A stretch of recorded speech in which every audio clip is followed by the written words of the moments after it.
Hello. Welcome to Kernels of Truth, brought to you by Progress Kentucky. We have a wonderful episode for you this week, in my humble opinion. We're going to take a look at the General Assembly in Frankfort.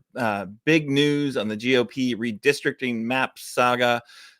We have got some important points about the federal landscape and what's happening back there in the voting rights fight. Doug is going to bring us an exciting new segment, as well as a rundown on the legislature there in Frankfort. Then we are very excited to bring in Lexington Representative Cherlynn Stevenson. We're going to close with a critical call to action and events calendar. So should be a good way to spend a little bit of time with us, I think. First, though, are you ready to turn Kentucky purple? We know that our Commonwealth has some serious work to do if we're going to beat back the red wave of bad politics and bad policy from the GOP supermajority in Frankfort, from the efforts to put Frankfort and Paducah in the same congressional district, to keeping kids from getting pre-K or teachers from getting raises. We are going to need your help. So if you want a Commonwealth that works for all of us, join Progress Kentucky. We make it easy for you. There's no dues to pay. Just follow us on Facebook, on Twitter, Instagram, kind of wherever you spend time on social media. Except for TikTok. We're not on TikTok. We should think about that, look into that. But make sure to give us a like and a share and comment on our content. Help juice the algorithm that ensures that other people see this stuff. So we're not doing it to talk to each other. We want to talk to you, your friends, friends, all that stuff we can get to through social media if you like and share it. And if you like Kernels of Truth, give us a thumbs up, leave us a review, leave us a 5-star review on whatever podcast platform you hear this, or if you're watching right now live on Facebook or YouTube, give us a thumbs up or is it a heart on YouTube, whatever you do there. Anyway, so you can help us spread the word, and that's how you turn the state politically a little bit different, make us a little bit more thoughtful, a little bit less in the throes of Republican air quotes leadership. All right. So we are not, though, a talking head show on the interweb. We are a digital demonstration for a more compassionate Commonwealth. So if you're at a demonstration, you got to bring a protest sign. You don't have to physically bring one because we're not physically, at a protest, but, theoretically, what would it say? Put in the comments. So who are you? Where are you? What does your protest sign say today? I'm Aaron. I'm in Chilesburg, which is a community right on the kind of growth boundary just this side of Fayette County in Lexington. And my sign says, Stivers is like school on Saturday, no class. That is my sign. And then co-hosting tonight, coming back after a little bit of a respite, Doug Price. Sir, how are you?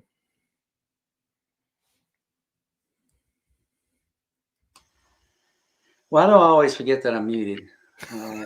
Somebody's got to do it. At least every other show. So I'm glad the box has been checked. Thank you. Kimberly's not here. So yeah. So anyway, I'm Doug Price, coming to you from Harrison County, Kentucky, the home of 3M, where all the Post-it notes in the world are made. It's pretty cool. I can't go there and get free Post-it notes, but anyway, it is kind of fun. My sign says, I'm going to hold it up here. I always like to type mine out. Kentucky Republican legislators, slow down. You move too fast. Back to you, Aaron. Gotta make morning last now. Kicking down the cobblestones. All right. So as Doug noted, we do not have Kimberly with us this evening. She has gotten pulled into some important work there, I think, in Jefferson County with the Democratic Party. So apparently we know where we rank. But she will be back likely next week, and we'll try to keep it fun and light in her honor because she always brings the light and the fun. So, but we are going to get into our news of the week. We've got a few important stories to bring you, and most importantly, Doug is going to bring you a General Assembly rundown. What have they been up to? So, Doug, sock it to us. Say again, what am I doing? You're doing your story. You've got story number one, right? I'm sorry. Yes, I have a story. Yes. I'm sorry. I'd fallen asleep here. Were you making some online bets? What are you doing over there? Were you playing some online poker? Yeah, a little distracted. So anyway, I'm glad to be here tonight, Aaron and Annabelle, and hi to our audience. We appreciate your being here to be informed and learn how we can work together to turn Kentucky purple. My segment tonight is twofold. I'm going to talk about some of the wacky bills that are being proposed along with revenue concerns, and then I want to introduce Progress Kentucky's Name That Legislator. I'll get to that last, so hang around. It's going to be fun. First, let's talk about revenue. Due to federal funds,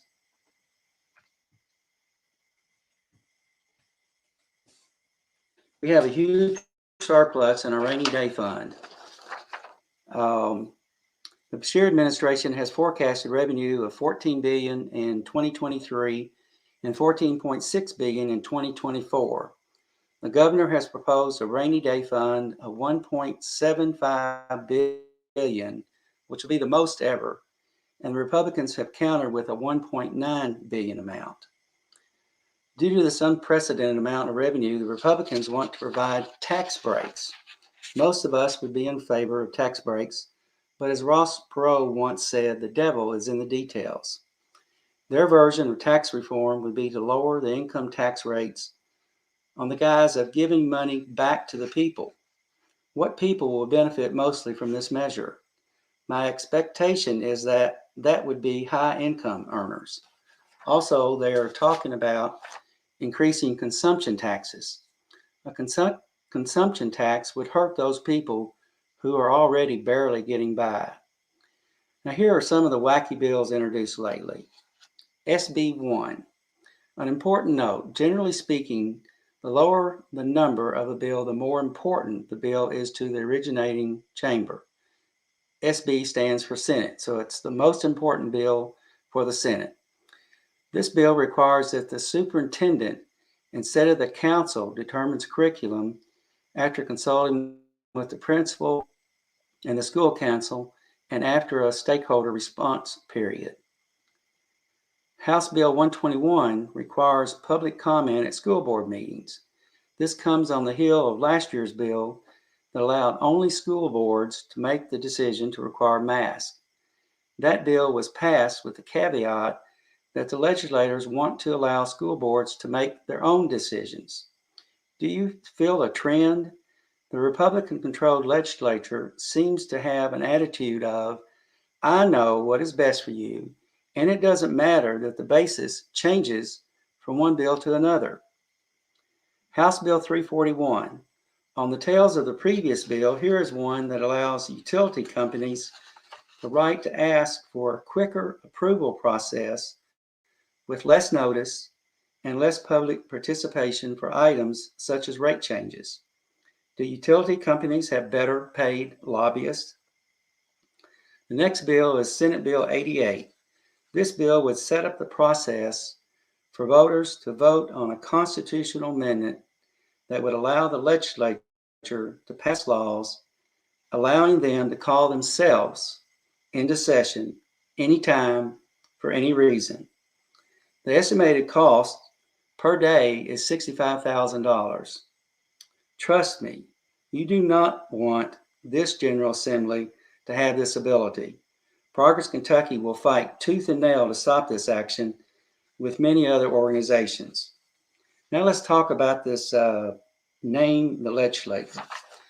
The one I'm going to talk about should be pretty easy, but what we'd like you to do when you realize the name, just put that name in the chat, or if you're listening to the podcast later, then post our Progress Kentucky's Kernels of Truth, post it on our Progress Kentucky Kernels of Truth Facebook page. Which Kentucky legislator recently made this statement about our governor, Andy Beshear? The man does not know how to govern. He does not know how to be collaborative. Here are your clues. A friend has called this legislator kind of like a banty rooster. According to the Urban Dictionary, the definition is a small but very aggressive person, a boastful, prideful, and arrogant individual. This person was witnessed by me publicly accosting a friend. The friend made a comment that was not offensive nor directed at him. The legislator got red in the face and made derogatory comments about their friend. This happened during a public legislative committee meeting. Here's another example. The police has been called to his house numerous times. On one occasion, they arrived and reported that he had forcibly removed the Christmas tree and stockings from the house, causing further damage. Apparently, the tree was thrown out into the front yard. He is a fan of payday lending and has received numerous donations from this industry. Once he referred to the industry as the deferred deposit industry. Payday lenders can charge up to 490%. So, name that legislator, insert in the comments. Back to you, Aaron. All right. Very excited to see if people have any guesses as to who that really choice legislator could be. And I wanted to bring you a story about the redistricting issue. So that was one we've kind of mentioned a couple of times because it's one of the biggest stories.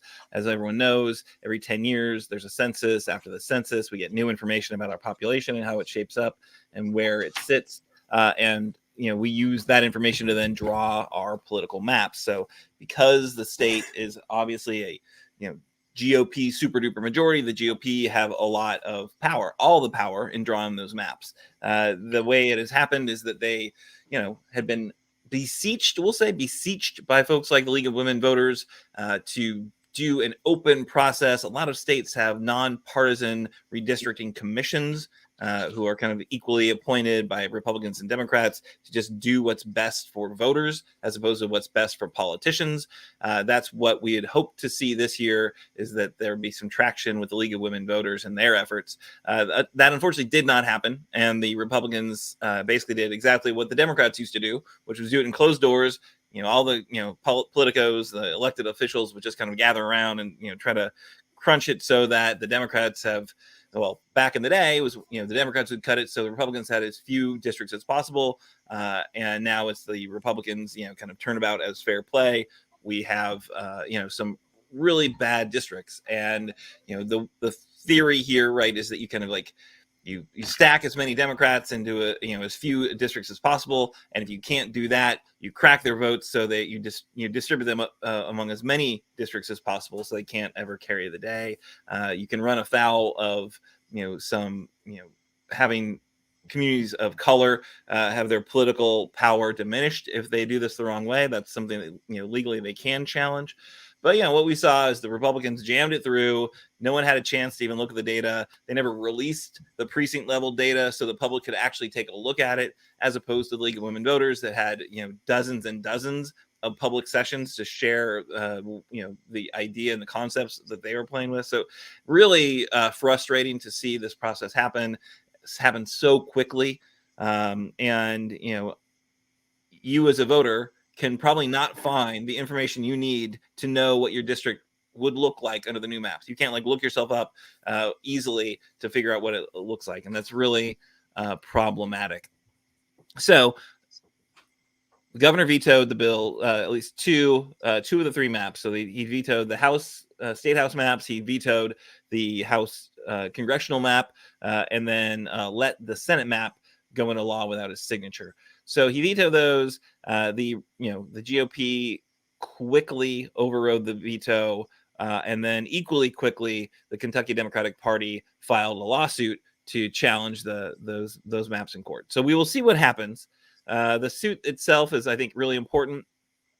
It alleges that this new congressional district, if you look at the map there, the first congressional district, which is the most outrageous, it's the one in yellow. It is the most outrageous looking district I think I've ever seen. And it makes zero sense, right? Because if you look at that map, District 1, District 2, District 4, 5, they're all majority Republican, safely majority Republican districts. So why in the world would you ever design a district like this? If the Republicans are all going to be in power anyway in those areas, why would you make somebody in Frankfort drive 5 hours to get to the other part of the district, driving through at least two other districts to get there? It's insane. It makes no sense.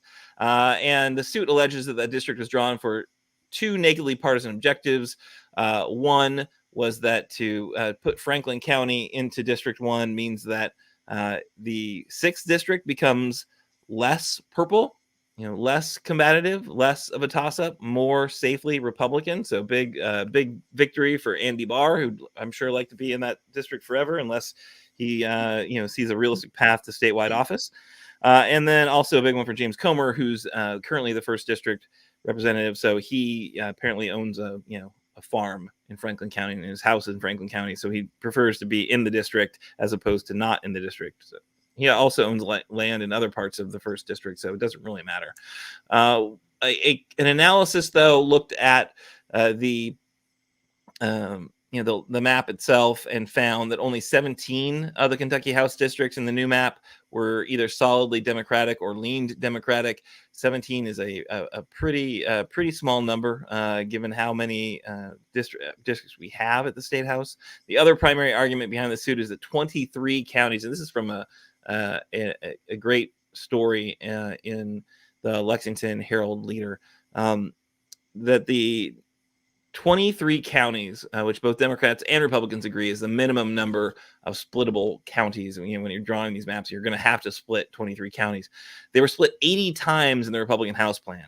The Democrats' plan, the kind of counter would be the 23 counties are split 60 times. So that suit argues this violates provisions in the Kentucky Constitution against excessive and unnecessary splitting of counties. 13 of the counties split by House Bill 2 were split more than they needed to be. And that's important, right? So if I think about my district and the way they would, split it, I'm in Fayette County. There's a lot of vote there, a lot of people there. So they're going to have to probably split it up. But they split it way too many times, right? So if you split the county a couple of times, then you'll have a lot of Democratic voters in a couple of districts. If you split it a bunch of other times and bring in other counties, rural counties, more conservative counties, you then dilute those Democratic votes. So my vote, the current map didn't change it a ton, I think, for me, as far as I could tell. Of course, the data isn't really easily accessible, so I couldn't really tell. But it looks like the Jared Carpenter district that I'm in, I think, it will absolutely, I'm in Fayette County, one of the second most populous county in the state. Why in the world would my representative, state senator, be from Madison County, half an hour down the road, right? Well, that's because they want to dilute the Democratic votes in the suburban areas of Fayette County, which of course are growing and growing and growing. So again, it doesn't make any sense why an area that's growing and growing and growing in this state, as the population shifts from rural to more urban suburban areas, why, if that's the area of growth, why are there still these rural counties that are diluting the power of those Democratic voters in the suburbs? It's because they want to hold on to every single possible seat. Basically, is the way it works. So a good example here is in Northern Kentucky. There's a House district that's Representative Buddy Wheatley's district from Covington. His district swings from a 13-point Democratic registered majority to a 17-point Republican majority, and that's an area that is growing. Covington is growing. The new map split Covington to accomplish that, which of course Representative Wheatley is not very happy about. But the process here is a little murky. There's a lawsuit. We'll see what happens. I think the arguments are basically a lot similar to what the Republicans made last time, 10 years ago when this happened, and they were actually successful. So they were able to get some changes to the map.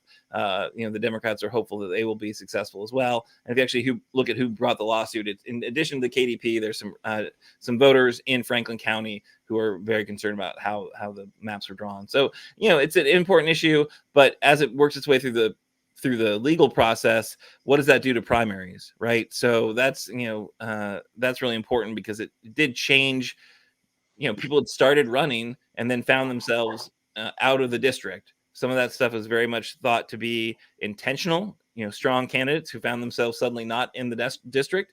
That means, though, that we need to figure out who can run in these new districts when they're approved. And the filing deadline's already passed, so we need to change that and bring in a new filing deadline. There are some efforts to actually push that filing deadline or push the primaries to August, which seems like a very long time down the road. So I don't know. It's a bit of a mess right now, if I'm being completely honest. I don't know. Doug, what do you think? Oh gosh, there are just so many things that pop in my mind. Progress Kentucky is like a lot of other progressive organizations. We're affiliated with other like-minded organizations. And recently, I was on a call with several of those organizations, talking about the process that would happen when a lawsuit was filed. That the lawsuit would have to be filed, or they would want it filed in Franklin County, and there would be residents of Franklin County who could join the lawsuit, but a resident of Harrison County couldn't join that unless the lawsuit was filed in Harrison County. But anyway, during those discussions, there was a lot of discussion about whether it would be a state action or a federal action. Naturally, you can tell that the Democratic Party decided it would be a state action because it's filed in Franklin County. But there were thoughts that it could be a voting rights action also, which would make it federal. So even though now it's a state action that will start in Franklin County, and I think move quickly to the U.S. To the Kentucky Supreme Court, there is a possibility that there could be a federal action filed too. An interesting thing about, as I understand, legislators who filed for re-election in a district, there was a question about whether funds that they raised for that race would be able to transfer to a new district. So that's something that had to be agreed upon. And I think the last thing I want to say, what is amazing to me is that the Republicans keep repeating over and over that the maps they drew were essentially perfect. Nothing here, move along attitude. And I suppose that time will tell. I plan to do a future segment on one of the attorneys who was involved in the House Republican leadership redrawing of the maps. That story will be a doozy and needs to be told. Personally, I'm happy that my county is together in Massey's district, so we can band together to vote him out, as opposed to splitting our vote between Barr and Massey. Your county, just to be clear though, is overwhelmingly Republican. Maybe not overwhelmingly, but strongly Republican. So kind of wherever you end up, you're probably going to be supporting. Not you, Doug. And I'm sure you're sensible neighbors, but you're going to carry it along in that wave of red votes. Unfortunately, there's always hope. Always hope. There is. When there's life, there's hope. All right, so I'm going to go on to a second story really quickly. So Mitch McConnell, in one of the most amazing Freudian slips ever, was railing against the Democrats' efforts to pass the Voting Rights Act, to update the Voting Rights Act, to pass the John Lewis Voting Rights Act, to the Freedom to Vote Act, to do away with a lot of things that are problematic about how our elections are run, right? So partisan gerrymandering would be off the table if that bill passed. So of course, Mitch McConnell does not want that bill to pass. Also, there would be a lot of requirements for early voting, for mail-in voting, for just to make sure that people could vote, right? To make it as easy as possible for folks to get out there and get their voice heard in our democratic process. Mitch is playing the kind of old South strategy here, right? States' rights. We can't have a federal takeover of anything, and in doing so, as he's railing against the Democrats and their efforts to win this vote, to overcome the filibuster that Mitch was proudly championing. He had the amazing Freudian slip saying, Black Americans are voting as much as Americans, which of course I looked at the numbers and he's wrong. Actually there is, Black Americans are not voting at quite the level. 2012 was actually the first time only time in recent history that Black Americans voted as much as kind of white Americans. So Mitch was wrong on the facts, and absolutely the fact that he, said, kind of implying that Black Americans aren't the same as Americans, really did light up social media, which I absolutely, absolutely love to watch for a number of reasons. The fact that your Twitter feed was full of all these just amazing Americans, proudly sharing what they do for our country and our democracy. Here's a couple that we shared on our Twitter feed. But one thing I was really excited to see is the nation was coming after Mitch. I always like to see that. Always like to have a little bit of backup here in Kentucky when you go after our senior senator, most powerful evil force in our democratic system today, I would argue, absent Trump. And also the hashtag that was trending was Mitch Please. So we don't have that song queued up, I don't think, but you love it, you know it. If you don't know it, go find it. It's wonderful. Brought to you by NATO, our founding Progress Kentucky member Nate Orshan, and in fact the only man in the comments right now, Nate Orshan. So if you're watching us live on Facebook, you can see his comments and clever, witty takes on what we're saying. But even better, you can listen to him on YouTube or wherever you listen to your music, I guess. I don't know if he's on Spotify. Nato, are you on Spotify? I'm going to read the comments and see if he actually answers. But we do know he's on YouTube. So that's a great place to hear him. Anyway, so it was lovely to see folks piling on Mitch. Of course, he defended himself, talking about how he was at the March on Washington and worked for a Republican senator who supported the Civil Rights Act. Because there was a time back in the day when Republican didn't mean conservative, right? And you could be a fairly, maybe not liberal, but it wasn't this thing where it is now, where the two parties are so calcified into like liberal and conservative. No, Nate is just to be clear, Nate is not on Spotify. He is staying with Neil Young. Neil Young, who, of course, I'm bringing up another story that was not on the Run-Up show. Neil Young right now is picking a fight with Spotify because Spotify, brings you Joe Rogan and other horrible sources of misinformation.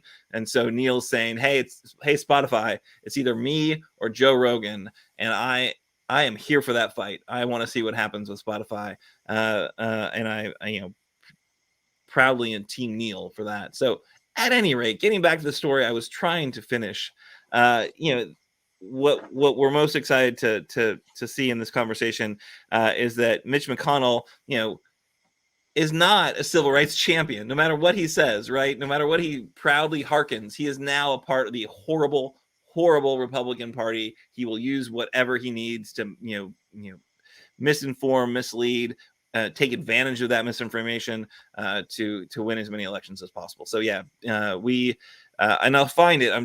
I was looking at the Forward Kentucky page to try to find Barry Craig's op-ed and his takedown of Mitch McConnell, and it's really good, and you should read it, and I'll try to find it and share it in our stuff. So at any rate, that's me on my news of the week stories. Doug, I know you got something you want to say about this one. Sure, thanks. During that time that Mitch McConnell was trying to walk back what he said, it's on the record, my Twitter feed was burning up with hashtag Mitch Please.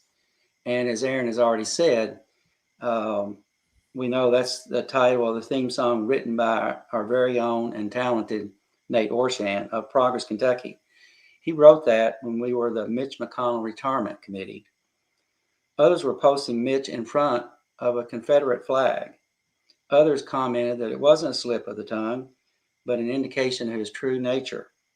He hopes this goes away, but we need to make sure that it doesn't. Again, he said it was a slip, that he meant to say all Americans, but do we really believe that? I certainly don't. I think it was the ultimate. He just said what he really believed. He didn't mean for those words to slip out, but absolutely what's in his heart. Different Americans, not real Americans, right, Mitch? Right? All right. So that's news of the week. We are going to check in, though, get the answer to that very interesting question: who, in fact, was that legislator? Doug, who was it? That would be Senator Damon Thayer from Georgetown. Damon Thayer, a horrible, horrible individual. I'm sure his mother loves him. All right, so we're now going to go into our interview. Really excited to be speaking with Representative Cherlynn Stevenson. I, of course, am very biased because Representative Stevenson is my representative, at least for the moment. I mean, hopefully, I couldn't really tell from the maps where exactly the lines are drawn. Hopefully, she will continue to be in whatever district she runs in. But Representative Stevenson, thank you so much for joining us. How are you doing? How is the session treating you? Have you gone crazy yet? I have not gone crazy yet, but there's still plenty of time for that to happen. It's very early in session, but thanks so much for having me on. I really appreciate it. Oh no, it's our honor to have you. So before we get into some of the kind of nakedly partisan stuff, I know you do a lot of work kind of across the aisle. You work as much as possible with Republicans who, kind of agree with you on important issues. I know that animal treatment, the treatment of animals in Kentucky is a really important issue. How is that going? I know you've got an agenda there to help make our Commonwealth more compassionate towards our animal friends. What's on your agenda and how's that coming? Well, it's moving slow. I'm not gonna lie. We have, so last year I filed a cost of care bill, and partnered with Representative Kim Banta out of Northern Kentucky on that. She actually was the one that filed the bill this year to be the lead on that, and we did get albeit very, very quick, we did get a hearing in judiciary during the interim. So we have pretty high hopes for the bill. There's some talk right now of maybe trying to combine a few of the animal bills, which could be good, could be bad for our bill overall. So just trying to see how that shakes out. It's kind of really funny. They tend to only want to hear one animal bill a year.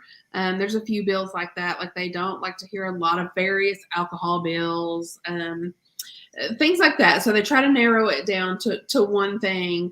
And so, it makes sense that you would say, oh, well, okay, if we're only going to pass one animal bill, then it should include all of these things. But knowing that the state legislature here in Kentucky has a bad history of not protecting our furry friends, that it's worrisome. I'll be really honest. So it's kind of still in limbo, and we're still advocating for the bills as it stands alone, and we'll just kind of see how it shakes out. But again, it's very early.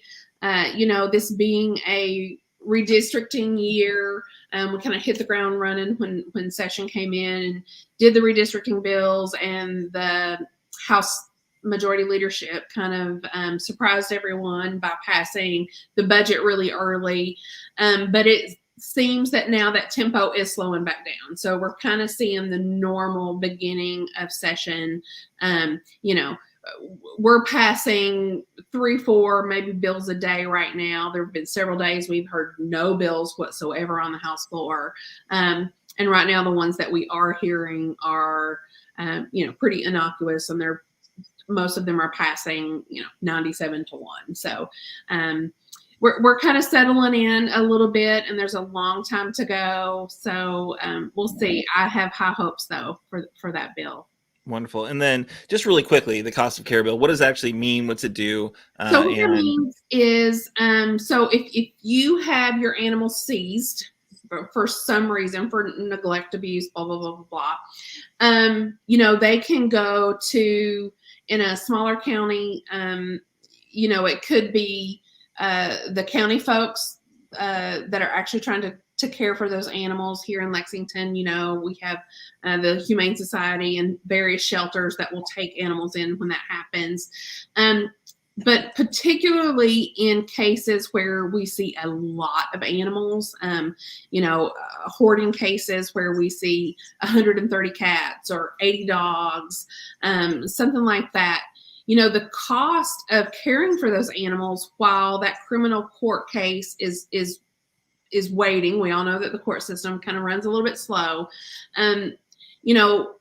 feeding those animals, housing those animals, let alone the vet care that they likely need, it can become very expensive very quickly. And so this bill just says that in order for due process, that the person gets a very quick preliminary hearing in front of a judge where the judge determines if that seizure was truly lawful, and if it was lawful, who is going to pay for the cost of care while that criminal case is pending.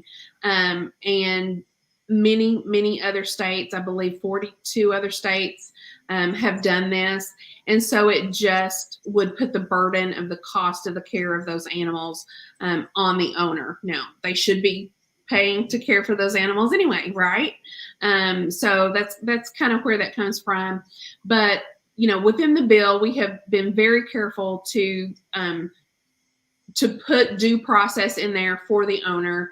But we believe that this is the fairest thing for the owner, for the animals, for the seizing agency, and then for those entities that are then having to care for those animals as well. So, and in a lot of the smaller counties, that's taxpayers that end up bearing the burden of some of that. And, you get a horse or 5 horses taken, they eat a lot.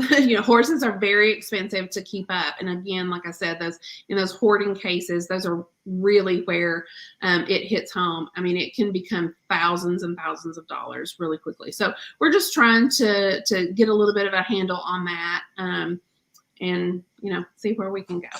So a lot of states have already done this. Clearly, this is to the benefit of the taxpayer as well as to the animals. Got to imagine if the state or the county entity isn't on the hook necessarily for the feed and the care, then maybe they're gonna be a little bit more proactive about actually helping to save some of these animals. We are high, I think, in animal abuse, right? Like we don't protect our animals necessarily that well. We don't. Just a few short years ago, we were ranked 50 out of 50, and we finally outlawed bestiality, and we're like one of the last states to do that. And so we started rising, and then we passed another bill. And so I think we're currently ranked 44. So we're moving, so we're making progress, but we can't be satisfied with what progress we've already made. We need to keep going. So. Excellent. Well, hey, thank you for your advocacy and your leadership in this space. It's a really important one. A lot of people, we're all animal lovers, right? Unless there's something wrong with you. I hope so. We love our animals. Yeah. It was funny when you started talking about it, you got a little excited, your voice raised a little bit, and my dog decided that she needed to pay attention to what was happening. So she perked up. She perked up at my feet. She didn't start barking, thankfully. Anyway, so what I'm interested in is the politics of what is happening right now. It seems really challenging. Right. So, you've got these new maps, there's a lawsuit, but, there's going to be big changes. We know that. We got news about a very big change today. So Joni Jenkins, the Democratic caucus leader, announced that she would not run for re-election. I know that, she's been an amazing leader. She's the first woman to lead the House Kentucky Democratic Caucus. And, I think everyone that I've heard, says she does a great job. Yeah. So it's a hit for leadership, certainly.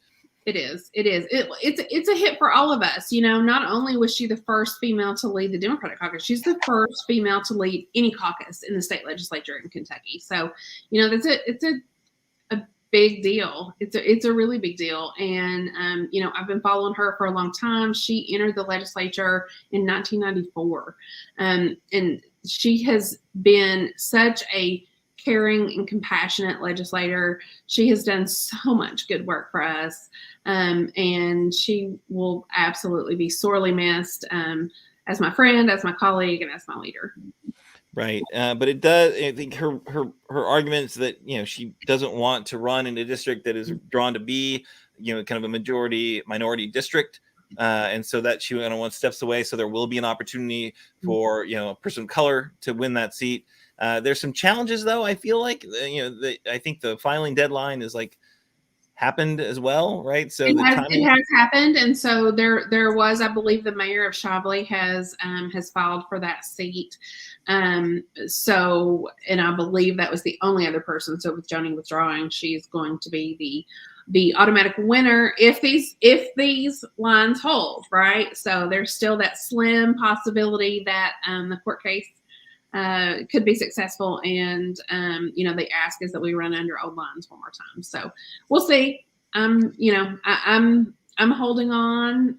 Not that I will not love my new constituents, absolutely, but and as I said on the House floor, I am grieving my old district and the loyal people that have voted for me over the last 2 elections. I think that, thankfully, Aaron, I believe that you are still in under the new maps. So at least I'll get to keep you. But in that change, I only kept, I believe, 16 of my 54 precincts. That is amazing. It's a big change. Mine is one of the bigger changes on the maps. Completely different, and took me into Scott County. So instead of being a southeastern district now, we were taken completely around the north side of Fayette County and into Scott County.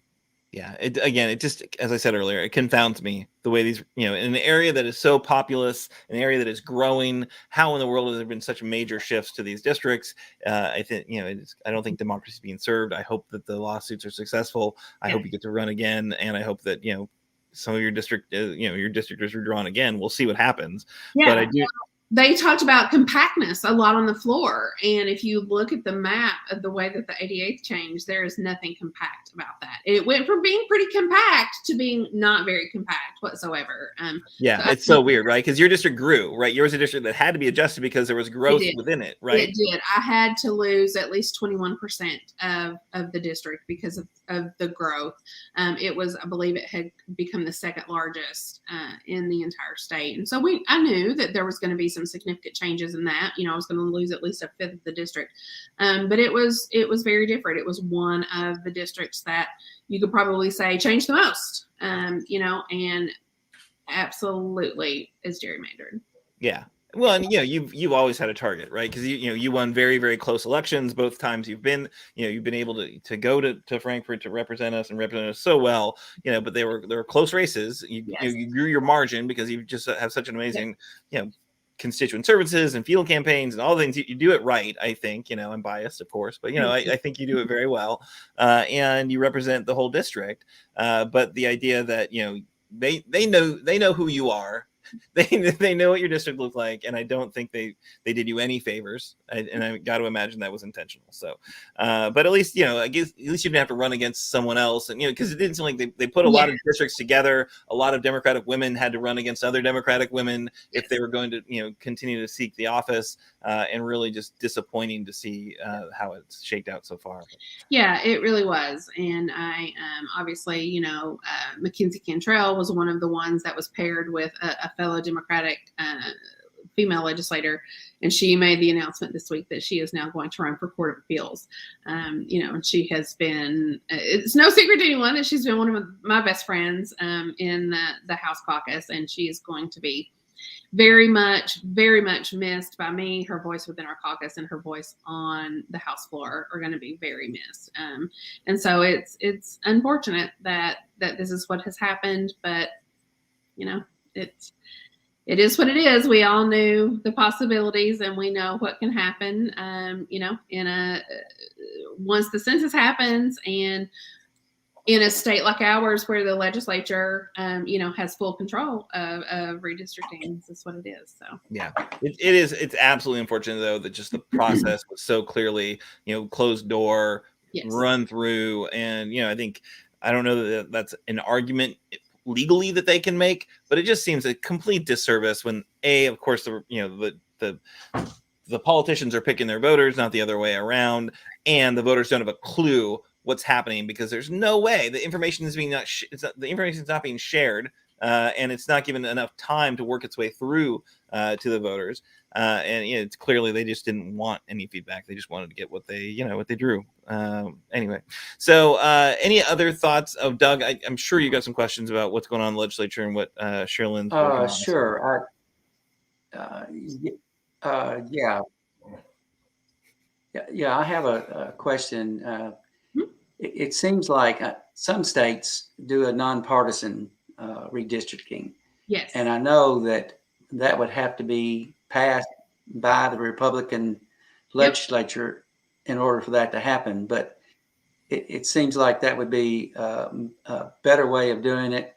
And I think you and I talked at our picnic that we had about the League of Women Voters and their maps. Yeah. That might have taken you out of your existing district. Is that what I remember? Yes. I was drawn in the League of Women Voters map. I was drawn into Clark County, actually. And I believe Ruth Ann Palumbo was drawn into Bourbon County. But one thing that the League of Women Voters did not do is they did not consider incumbents whatsoever when they drew their maps. So they had no idea where any of us lived, and they decided, that they were just going to try to draw a fair map.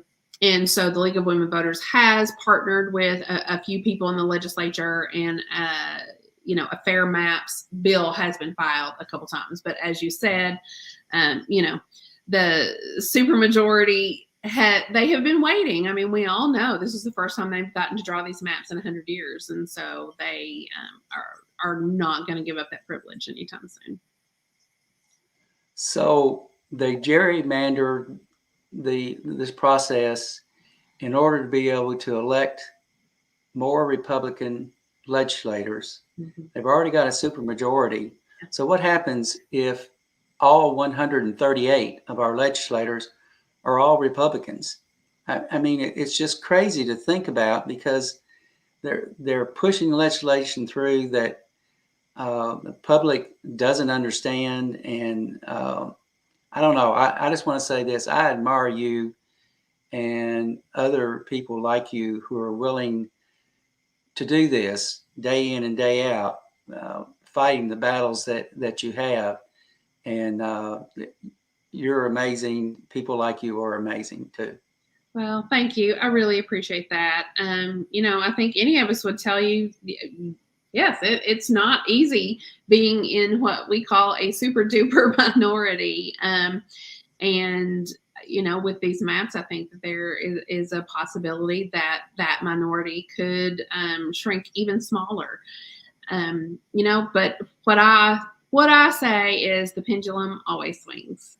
At some point, that pendulum always swings. So I think, what Democrats have to do is we have to keep being the loyal opposition. We have to keep going and standing up on the floor and being sure that we are sharing truth and trying to bring as much sunlight to the process as we possibly can. Standing up for democracy and transparency. No matter how few of us are there to do it, we can't stop doing that. Yeah. I have a quick question on bills proceeding, I guess. Uh-huh. In the short session, we did an analysis of Democratic-sponsored bills, and it seemed like most of the bills were assigned to the Committee on Committees. Correct. Where then they're supposed to be sent to other committees for to be looked at. And it seemed like in that session, almost all those bills just stayed in the Committee on Committees. So that was a rule change last year. So every single session, the rules get shifted just a little bit, and we vote on those the very, first day. And that was a rule change that happened last year. Used to be in Committee on Committees, every single bill got assigned to a committee, right? And last year there was that rule change that did not have to happen anymore. And so, we saw most of those bills language. To the best of my memory, 3 Democratic bills were heard in the House last year. 3. Almost 900 bills were filed total, and 3 bills were heard. So it does seem like the smart strategy is to find somebody across the aisle that wants to be the, likes your ideas, you can work with and trust, and puts their name first on anything. Right? Yeah, and I personally, I'm not there for personal glory. I'm not there, to have my name in big bold print and say, "Hey, look what I did." I am there for Kentucky to move forward and for progress and to see good things for the Commonwealth and Kentuckians, right? And so, if we can come up with things and if we can just get that passed in any shape, way, or form that we can get it passed, then I think that that's what we have to do. And I wish I could say that all 100 people in the House were, felt that same way, but obviously we know that they don't. But I'm willing to do it. I just want good things. Awesome. Well, thank you for that approach. We appreciate it. Obviously, we want to see some progress happening. Obviously, that's our name. But also, I think as much as we want to mount a political opposition to the Republicans in this state, we're a red state. We get that. We're not going to be blue anytime soon. We did want to move us to purple, but we also want to we can't just wait for that to happen. We've got to make some gains slowly and surely as we move forward. And I appreciate your strategy, your sense of selflessness in that effort. We need more people doing that work for sure. We don't need grandstanding. Although every once in a while people need to take to the lectern and just pound on it and call these guys out for what they're doing. So often, guys. But I do want to just say that we appreciate you coming on and sharing your perspective with us and sharing the work that it takes to do there. And any final thoughts that you'd like to leave us with? Ideas of how people can engage constructively in this very challenging political landscape. I just do encourage everyone to be sure that you are making your voice heard. Be sure that your friends and your family know how to do the same, that you are contacting your legislators, that you are following bills through that process. So it's even harder this year with some of the rules changes that we have. There's not, like a 3-day posting rule or anything like that. Bills are being filed one day and being heard in committee the next. And so it's difficult. But just try to pay as close attention as you can and contact legislators and let them know how you feel about the bills. You can call the LRC message line and do the same, and that is really, really quickly. And for anyone who doesn't know about that, so you call the LRC message line, and after you call in the first time, it will recognize your phone number. So you call in, you give them your name, address, and it will auto-populate who your representatives are in the Senate, in the House. And so then you can call in, and the nicest people you will ever meet in your entire life answer the phone, and you just say, "Hey, I'm calling to tell people to vote yes on House Bill 100."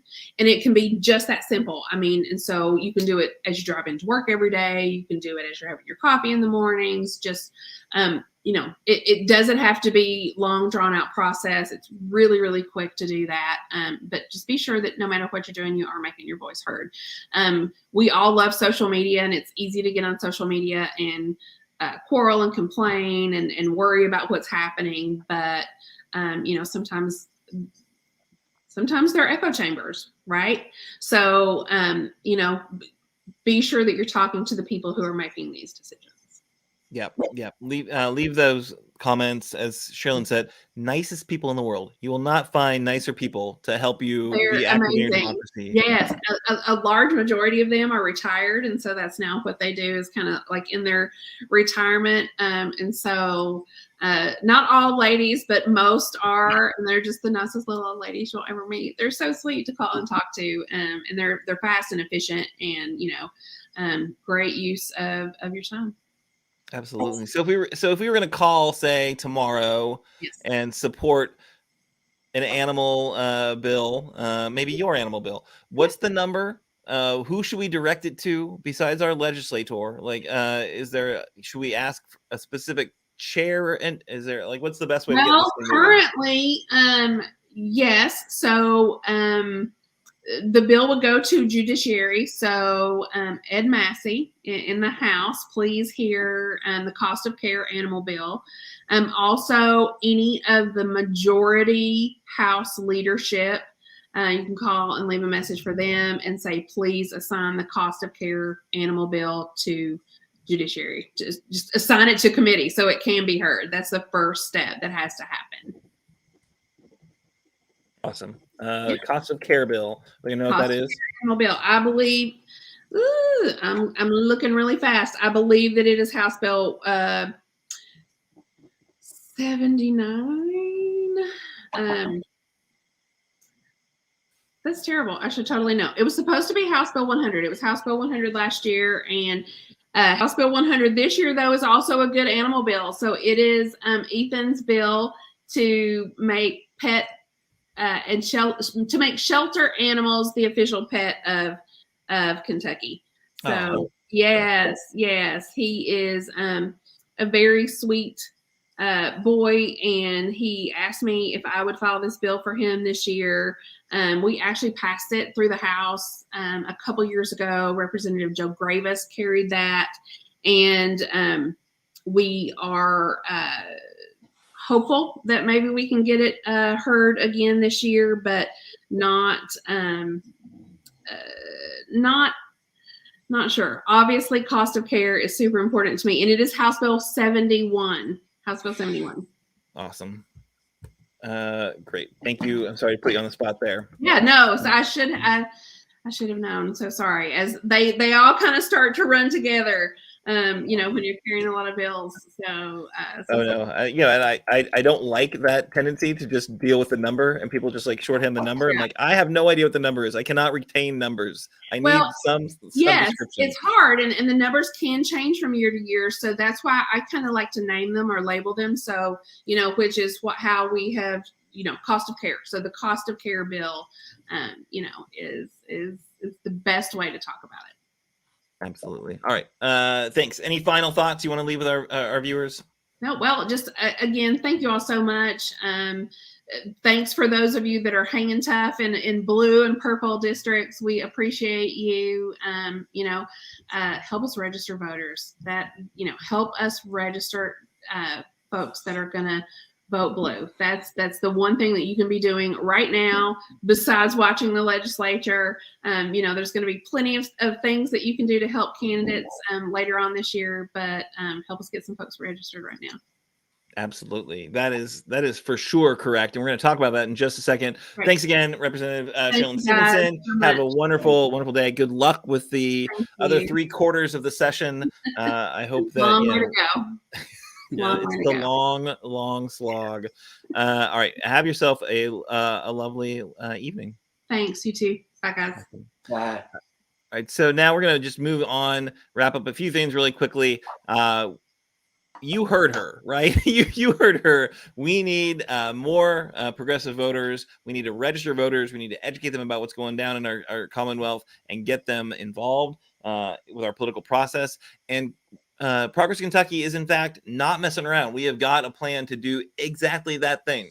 We're going to make our state more politically engaged, win more progressive representation. We have a plan to do it. We need your support to make this plan a reality.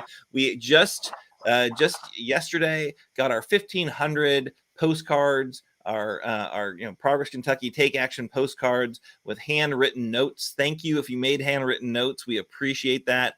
We're asking folks to take action on 2 important online actions. So get the postcard. You do a QR code or type in a short link and go stand with Andy. So send a message to your lawmaker. Let them know that they should quit blocking Andy at every step and come together to move our Commonwealth forward. Or folks will be asked to sign a petition to demand the Kentucky Medical Licensure Board, yes, that's a thing, investigate Senator Dr. Rand Paul's bad medical advice during this pandemic, his constant ridiculous fights with Dr. Fauci. He's using his perceived medical expertise to confuse and misinform people, and we want to see an investigation there.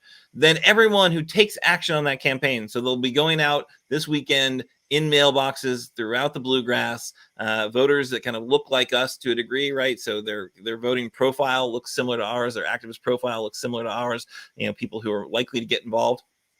We're going to then ask them to, beyond signing an online petition, sending an online message, actually get involved. So help go door to door, help with a phone canvassing effort, help us determine the best, most powerful way to discuss economic issues with, and we're going to focus on rural kind of county voters, the areas where we've got some support, some leadership, and these are the voters we need to get to support these policies if we're ever going to see a more compassionate Commonwealth, if we're ever going to turn some of these districts more purple. And this organizing is going to be critical to make sure people know the GOP's anti-worker, anti-teacher, anti-public health agenda is not in their best interest.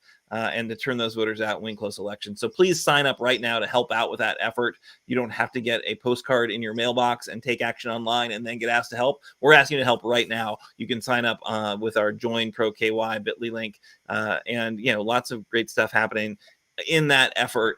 We've got some support from a C4 funder to do some of that work.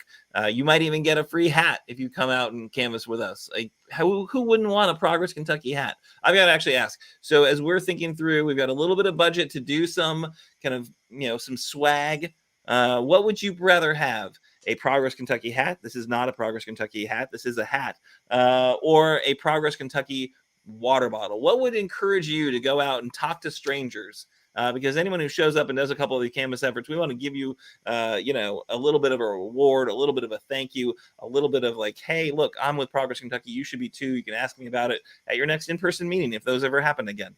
I will say this: we are going to be safe. We're going to follow CDC guidelines. We're not going in houses. We're going to be 6 feet apart for sure at people's front door. That's how we're going to do our canvassing. So don't worry. We're not going to, go inside in compact areas and have long conversations. We're going to be at your doorstep, 6 feet away for sure. And if you want to wear a mask, if they're wearing a mask, you should wear a mask, that kind of thing. So hat or water bottle, put it in the comments. We're paying attention. We want to see what you think if you want a hat or a water bottle. But you got to show up. You don't, a comment will be instructive as to what we will order. But to get one, you're going to have to show up and help canvass. And that's awesome. Canvassing's awesome. It helps you feel empowered. You heard Cherlynn Stevenson talk about how important it is we get new voters, how important we get folks involved. We're doing what she's asking us to do. We're doing the work. We aren't just going to sit back and complain on the internet, right? People, we got to do more than that. As much as it's kind of fun to complain on the internet, I don't mind doing it. Anyway, thank you for tuning in. We're going to close out. Next week, we're going to be back at 7 p.m. Doug, do you want to do the close? We didn't really talk about this. Sorry. Do you want to do the close? You want me to do the close? Sure. I can go ahead and do the close. Awesome. Doug, take it away. My first close. We'll be back next week at 7 p.m. We'll be joined by Pragya Upriti, the Kentucky Student Voice Team. They are a student organization that's been organizing against the teacher gag bills. We're excited to invite this Fayette County student onto the show to share her perspective. Progress Kentucky is a nonprofit organization registered with the Kentucky Secretary of State, organized as a 501c4, is affiliated with the Individual Project and the Commonwealth Alliance Voter Engagement, also known as CAVE. Progress Kentucky's goal is to educate, organize, and increase voter turnout and advance a progressive agenda through civic engagement. Some graphic content was provided by Couchfire Media.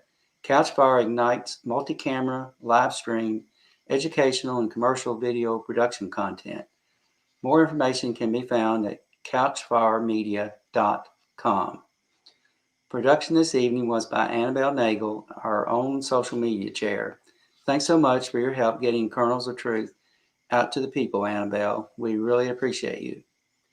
The Jones Report is a weekly live national, local news, talk, and conversation show that occurs every Sunday at 7 p.m. Kimberly Jones is one of our hosts. She wasn't able to be here tonight, but she has this show, and it's hosted by her and Mike Breuer and Betsy Foster. The Jones Report radio program can be found on Facebook at the Jones Report Radio. Thank you, Nate, for the theme songs. You can find more information and music at natosongs.com. If you miss our weekly live stream on Facebook, don't worry, you can rewatch shows and see our source links on Facebook. And just recently, we've partnered with Forward Kentucky, so you'll be able to see our podcast on there. Audio podcast available on Apple, Google, Spotify, and wherever you get your podcasts. As Kimberly always says at the end of the show, do something nice for someone tomorrow, the next day. Do something nice, make somebody feel good, somebody who maybe is down in the luck or whatever. And we hope to see you next week. Bye-bye.